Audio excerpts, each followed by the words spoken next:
সামরিক শাসক জিয়াউর রহমান ক্ষমতার কেন্দ্রে থেকেই তৈরি করেন বাংলাদেশ জাতীয়তাবাদী দল বিএনপি। ১৯৮১ সালের ৩০ মে চট্টগ্রাম সার্কিট হাউসে হত্যাকাণ্ডের শিকার হন তিনি। দলের প্রতিষ্ঠাতার ৪৩তম মৃত্যুবার্ষিকী উপলক্ষে ১৫ দিন ব্যাপী কর্মসূচি পালন করছে বিএনপি। বৃহস্পতিবার শেরেবাংলা নগরে জিয়াউর রহমানের সমাধিতে দোয়া মোনাজাতের আয়োজন করে দলটি। শ্রদ্ধা নিবেদন করেন বিএনপির শীর্ষ নেতারা, ছিলেন মহানগর সহ অঙ্গ ও সহযোগী সংগঠনের নেতাকর্মীরাও। পরে গণমাধ্যমের সঙ্গে কথা বলেন বিএনপি মহাসচিব মির্জা ফখরুল ইসলাম আলমগীর। অভিযোগ করেন, গোটা জাতিকে পরনির্ভরশীল করে অর্থনীতিকে ধ্বংস করে দিয়েছে আওয়ামী লীগ। তাদের দুর্নীতি ও অপকর্মের জন্য পুরো দেশ লুটেরা এবং মাফিয়াদের দখলে চলে গেছে। বাংলাদেশ এখন পুরোপুরি দুর্বৃত্তদের কবলে, বাংলাদেশ এখন লুটেরা মাফিয়াদের কবলে। বাংলাদেশ একদিকে যেমন রাজনৈতিক অধিকার হরণ করছে, তেমনি অন্যদিকে তারা অর্থনীতিকে ধ্বংস করছে এবং তাদের মূল লক্ষ্য হচ্ছে এটাকে পরনির্ভরশীল একটা ব্যর্থ রাষ্ট্রে পরিণত করা। আমরা এর বিরুদ্ধে লড়াই করছি, ইনশাআল্লাহ আমরা জয়ী হব।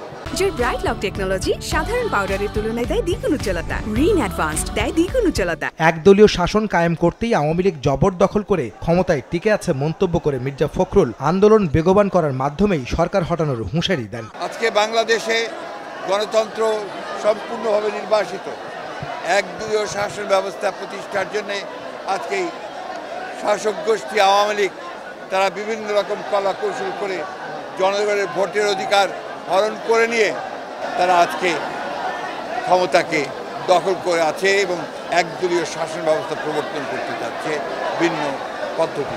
আজকে আমাদের অধিকার রক্ষার জন্য, বাংলাদেশের স্বাধীনতা সার্বভৌমত্ব রক্ষার জন্য আমরা যে আন্দোলন চলছে সেই আন্দোলনকে আরও বেগবান করব এবং আন্দোলনের মধ্য দিয়েই এই ভয়াবহ যে দানবীয় সরকার তাদেরকে পরাজিত করে জনগণের সরকার প্রতিষ্ঠা করব। পরে জিয়াউর রহমানের মৃত্যুবার্ষিকী উপলক্ষে রাজধানীর আগারগাঁও, হাইকোর্ট মাজার, সেগুনবাগিচা, নয়াপল্টন ও শাহজাহানপুর এলাকায় দুস্থদের মাঝে খাবার বিতরণ করেন বিএনপি মহাসচিব।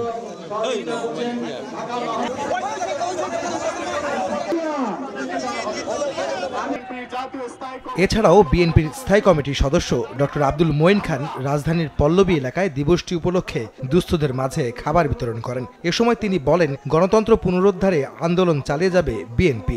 আমরা ক্ষমতার জন্য রাজনীতি করি না, কাজে আমরা জনগণের ভোটের অধিকার ফিরিয়ে আনবো এই আদর্শ নিয়ে রাজপথে নেমেছি। আজকে জিয়াউর রহমান সাহেবের মৃত্যু দিবসে আমরা সেই আদর্শকে পুনঃপ্রতিষ্ঠা করব। পরে রাজধানীর বিভিন্ন স্থানে অসহায় মানুষের মাঝে খাবার বিতরণ করেন বিএনপি নেতাকর্মীরা। আহমেদ সালেহীন, সময় সংবাদ, ঢাকা।